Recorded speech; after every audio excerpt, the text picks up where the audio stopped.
Strengthening these foundations requires reforming the international financial architecture, facilitating debt relief, concessional long-term at-scale financing, grants, and de-risking lending instruments is essential to increasing investment to develop vital infrastructure and expand critical sectors.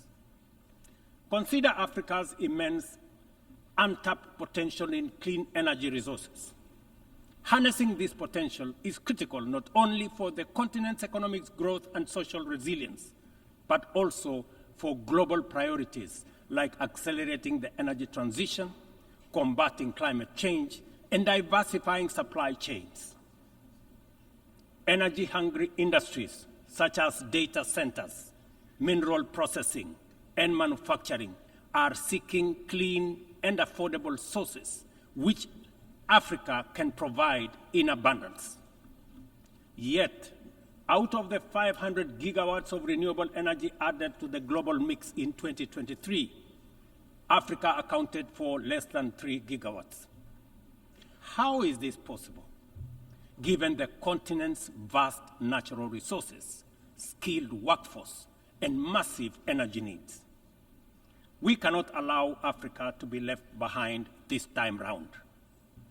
Affordable financing is essential, but so are transformative policies and inclusive fair trade practices, market access, inclusive international tax cooperation, technology transfer, and capacity building. This is why, at COP28, we launched the Africa Green Industrialization Initiative, aimed at unlocking investments for the continent's immense opportunities. This Pan-African initiative promotes large-scale, high-impact, and bankable green industrial and infrastructure projects. Next month, in Nairobi, we will host an investment forum for the Accelerated Partnership for Renewables in Energy to attract investments for the untapped potential in solar, wind, geothermal, and hydropower. Globally, we also need to improve the tools we already have. The SDG Stimulus Fund, initiated by the Secretary General in 2023, requires our joint support to succeed, including from multilateral development banks. Similarly, replenishing the International Development Association, IDA, is essential to provide concessional loans to the world's poorest nations. Earlier this year, I hosted the IDA 21 Replenishment Summit in Nairobi, where African leadership reaffirmed the critical importance of IDA for developing countries and called for an ambitious replenishment of US dollars 120 billion.